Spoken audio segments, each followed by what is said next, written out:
This 2025 Ram 1500 Bighorn has a sport package. So if you're tired of the blackout, this is the next best thing. I borrowed this truck from Larry H. Miller, Chrysler Jeep Dodge Ram here in Sandy, Utah. It is available for sale. Let's go ahead and check out the window sticker so you guys can see the pricing and options on this build. At the very top is the description. Base price for this spec is going to be $51,535. Bright white paint with the black interior. And here's a short listing of the standard equipment.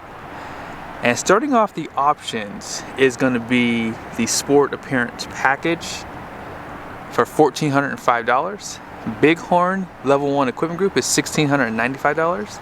And this one does have the 3-liter inline-6 Hurricane standard output engine. 20-inch wheels were added to this one with a destination at $1,995, and total price is $60,920. Here are all the fuel economy numbers on the side. 24 highway, 17 city.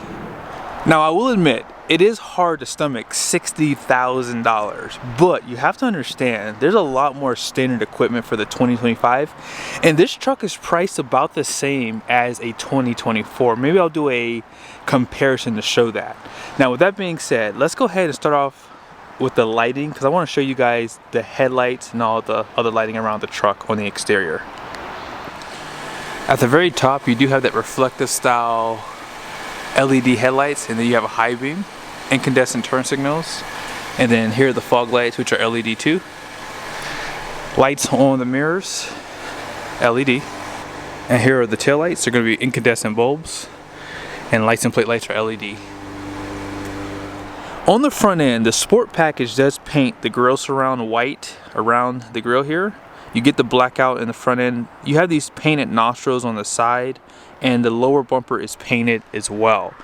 You get front parking sensors standard, and headlights, low beam as you saw, LED standard. Now you looks like you have a camera right there, but it's not. It's just a plastic trim piece. But I like the overall sportiness on the front end. Not too much chrome. They give you that chrome on that Ram badge, but for the most part, all painted, monochromatic look, looks great. Now, off to the side, you guys can see this truck has fender flares. 2024 and really down till 2019, Bighorn has never had fender flares, so that's a nice touch. So it gives it a little bit extra styling. You have that SST badge, which is straight 6 turbo, 1500, and the hood's pretty much a carryover there. I like the black mirror caps too. They're just finished in plastic. You have that signal there that's kind of blacked out as well. Painted door handles. No smart key system on the doors, but not a big deal for most people. These are the 20-inch wheels. They have that chrome cladding as well. Bridgestone dual tire. And then here is the size. 275, 55, 20. Tire capacity is going to be 2,535 pounds per tire, and max PSI is 44. Independent front suspension. They do give you a plastic liner for the wheel well. 26-gallon fuel tank, and even with the standard output, you don't have to use premium fuel. You can use 87. Now, obviously, 91 is recommended. 89, whatever you want, or 93. And out back, they do give you a wheel well liner too. You can get a 33-gallon fuel tank. I want to make that point as well. Also, if you get the off-road package, you can get the locker out back, but it has an anti-spin right now. I like the overall designing down below with the plastic trimming. It looks pretty good. They also put those parking sensors down there too. Really nice design. The bumper definitely has a restyled look as well. Dual exhaust, which Ram's been doing for a while. Class 4 hitch. Some of your badging. Backup camera. And there is a light strip for your conventional hitch. Assisted tailgate. Now this one does not have the bed lights or the 400 watt plug that is available. You can actually get 2,000 watts in the bed too. But you guys ready to talk about this inline 6? Let's talk about it. When I did a review on a Wagoneer with this new engine, I noticed there was something missing. Because I always like to look and see where everything's at, right? Everything's pretty accessible. You guys saw the battery right there. Fuse box is right here. Intake is bolted in, so you have to unbolt that. I like the clips personally. And of course, here's some of your coolant. But there's one thing that's missing, and I was hoping they were not going to do that for the trucks, but they did it. Let's go ahead and jump inside really quickly. You see right there? That's how you're going to check your oil now. You check the oil by the indicator on the screen. Now, listen, most of you guys don't even check your oil anyways, right? Let's just be honest here. Most of us don't do it. I don't even do it all the time. I do it like maybe once a month. But for the most part, this might be better for some people, but I'm shocked that for the trucks, they wouldn't add a dipstick, because some guys do like to check that when they're getting their truck refueled at a fuel station. So I don't know, depends on how you look at it. I don't really mind it, but yeah, you don't have a dipstick anymore. You have to look at that indicator.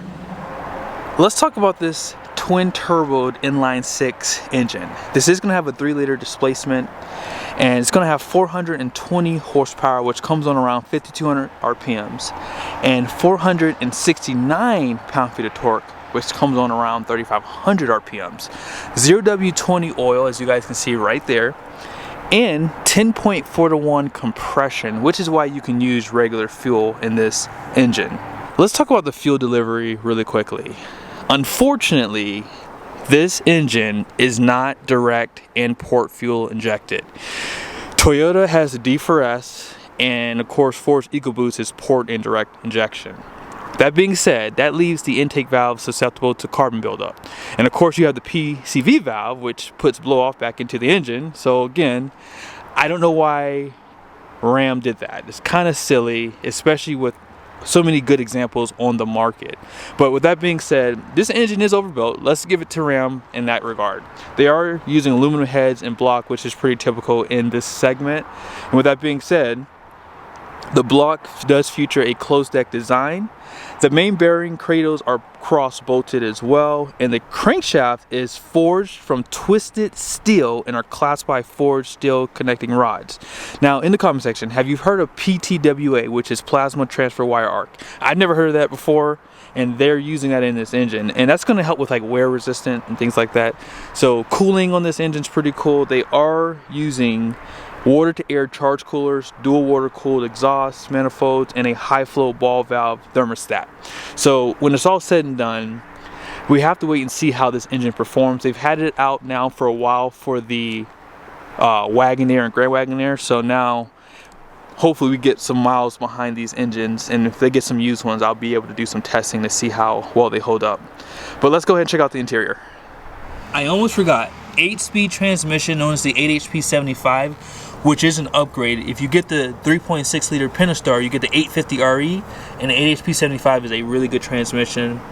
But you can see some of the exhaust right there, transfer cases right there, and yeah, let's go ahead and check out the interior. I'm not going to take too much time on this because they have done some updates. Like for example, you can see these buttons were updated right here. Some of the trimming was updated here, and they do have a lot of soft touch. Well, not a lot, right there soft touch, up top here soft touch, but most of this is going to be hard plastic. 10-way seat including lumbar, and you do get the upgraded seats when you get the Bighorn 2. Tilt headrest, telescoping steering wheel. You have some of your controls right there, adaptive cruise control. There are some controls back here on both sides on the steering wheel. Lighting controls, power pedals down below, electronic parking brake, and this truck is available with the 12-inch display. Also, you can get the panoramic sunroof, air suspension. I didn't mention it on the outside, but you have air suspension.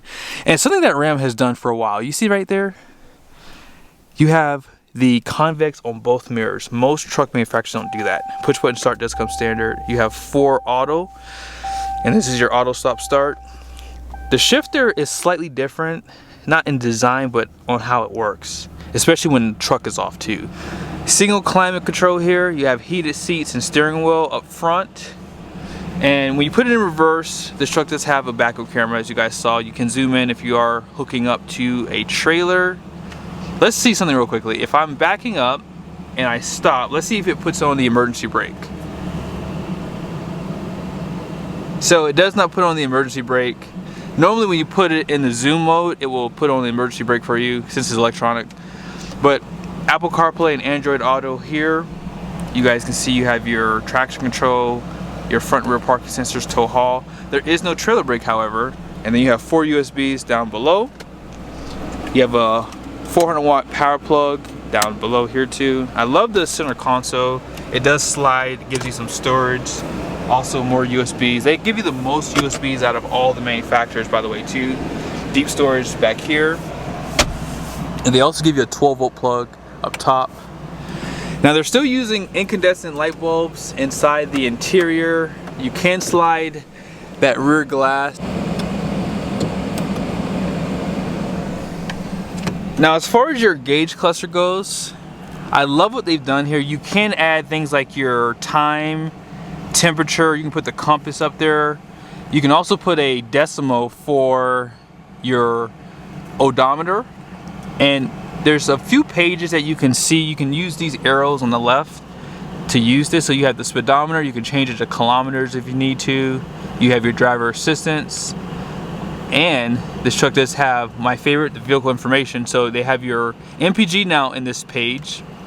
And then they give you your gauge summary. They put it on the second one, which is always nice. You can see the temperatures. And the only thing missing here is they don't give you a boost gauge, which I would love to see. Here's your coolant, transmission temp, oil pressure, oil life, oil level, as you guys saw, battery voltage, tire pressure, and then stop start. And then of course they have your engine hours. Trip information, you have a trip A and a trip B. Audio, and then any stored messages here. And then of course you can set up the screen. This is, as I was telling you, you can change pretty much everything that you see in the left and right. Here's a few things like the outside temperature, time, range to empty, average economy, current economy, trip A, B, nothing there if you don't want to see something. But yeah, I like that they give you those options there. Down below, you guys will see on the passenger side, they do put the jack down below the seat, which I do like because it doesn't take away from the storage out back. Manual seats, and then here's some of your storage. They do illuminate this area, the others don't for whatever reason. And here's the glove box. Grab handle on both sides. Out back, 60/40 bench. This one does not have the storage, however.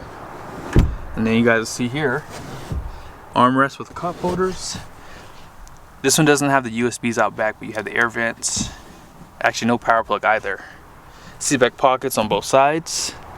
Let's go ahead and check out the payload. Here are the numbers for the axles. 3,900 pound rating up front. The rear is going to be 4,100 pounds, which is class leading. Gross vehicle weight rating is going to be 7,100 pounds. And the wheels are going to be 20 by 9 inches wide. So pretty wide wheels. 1,756 pounds of payload, which is pretty darn good for a half-ton like this. I mean, this one's not decked out. If you were to add a sunroof, spray and bed liner, and a few other things, I mean, you could quickly drop that couple hundred pounds. But I am going to be doing a drive video soon. Hopefully this truck's here tomorrow. I don't want to drive today because it's obviously raining. So be sure to subscribe to the channel. Make sure your bell notification on. See you guys soon.